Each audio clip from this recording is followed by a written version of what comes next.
ಮೈಸೂರು ಭಾಗದ ಆಧ್ಯಾತ್ಮಿಕ ಶಕ್ತಿ ಕೇಂದ್ರ ಸುತ್ತೂರಲ್ಲಿ ಜಾತ್ರೆ ಸಂಭ್ರಮ ಮೇಳೈಸಿದೆ. ಸುತ್ತೂರು ಜಾತ್ರಾ ಮಹೋತ್ಸವ ಸಂಭ್ರಮ ಕಳೆಗಟ್ಟಿದ್ದು, ಜಾತ್ರಾ ಮಹೋತ್ಸವದ 2ನೇ ದಿನ ಸಾಮೂಹಿಕ ವಿವಾಹ ಕಾರ್ಯಕ್ರಮ ನೆರವೇರಿದೆ. ಬರೋಬ್ಬರಿ 120 ಜೋಡಿಗಳು ವೈವಾಹಿಕ ಬದುಕಿಗೆ ಪಾದಾರ್ಪಣೆ ಮಾಡಿದ್ದಾರೆ. ವಿವಿಧ ಮಠಾಧಿಪತಿಗಳ ದಿವ್ಯ ಸಾನ್ನಿಧ್ಯದಲ್ಲಿ ಸಾಮೂಹಿಕ ವಿವಾಹ ನಡೆದಿದೆ. 120 ಜೋಡಿಗಳ ಪೈಕಿ 11 ಅಂತರ್ಜಾತಿ ಜೋಡಿಗಳು ಸಾಮೂಹಿಕ ವಿವಾಹ ಮಹೋತ್ಸವದಲ್ಲಿ ಮದುವೆಯಾಗುವ ಮೂಲಕ ವೈವಾಹಿಕ ಬದುಕಿಗೆ ಪ್ರವೇಶವನ್ನು ಪಡೆದಿದ್ದಾರೆ. ತಮಿಳುನಾಡಿನ 23 ಜೋಡಿಗಳು, 4 ವಿಶೇಷ ಚೇತನ ಜೋಡಿಗಳು ಹಾಗೂ 1 ಜೋಡಿ ಮರು ಮದುವೆಯಾದದ್ದು ಸಾಮೂಹಿಕ ವಿವಾಹ ಮಹೋತ್ಸವದಲ್ಲಿ ವಿಶೇಷ ಗಮನವನ್ನು ಸೆಳೆದಿದೆ.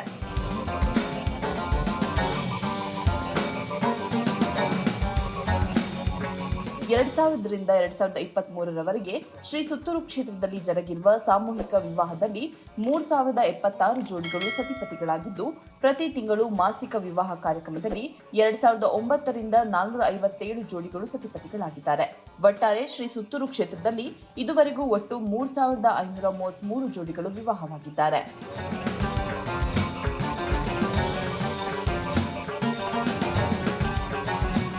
ವಿವಾಹ ಸಂದರ್ಭದಲ್ಲಿ ವರನಿಗೆ ಪಂಚೆ, ಶರ್ಟು, ವಲ್ಲಿ ಹಾಗೂ ವಧುವಿಗೆ ಸೀರೆ, ರವಿಕೆ, ಮಾಂಗಲ್ಯ, ಕಾಲುಂಗುರಗಳನ್ನು ನೀಡಲಾಗುತ್ತೆ.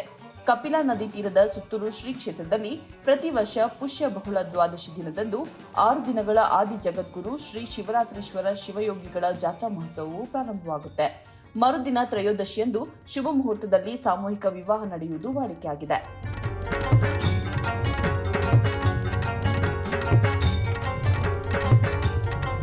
ಎಲ್ಲ ವಧುವರರು ಹೊಸ ಸೀರೆ, ರವಿಕೆ, ಹೊಸ ವಸ್ತ್ರಗಳನ್ನು ತೊಟ್ಟು ಬಾಸಿಂಗ ಕಟ್ಟಿಕೊಂಡು ಸುಂದರವಾಗಿ ಅಲಂಕರಿಸಿಕೊಂಡು ಕುಳಿತಿದ್ದರು. ಶುಭ ಮುಹೂರ್ತ ಆರಂಭವಾಗುತ್ತಿದ್ದಂತೆ ಪೂಜ್ಯರು ಮತ್ತು ಅತಿ ಗಣ್ಯರು ಮಾಂಗಲ್ಯವನ್ನು ವಿತರಿಸಿದರು. ಬಳಿಕ ಮಂಗಳವಾದ್ಯ ಮೊಳಗುತ್ತಿದ್ದಂತೆ ವರ ವಧುವಿಗೆ ತಾಳಿಯನ್ನ ಕಟ್ಟಿದ್ರು. ಒಟ್ಟಾರೆ ಜಾತ್ರೆಯಲ್ಲಿ ನವಜೋಡಿ ಹೊಸ ಬದುಕು ಆರಂಭಿಸಿದ್ದು, ನೆರೆದ ಜನ ಶುಭ ಹಾರೈಸಿದ್ರು.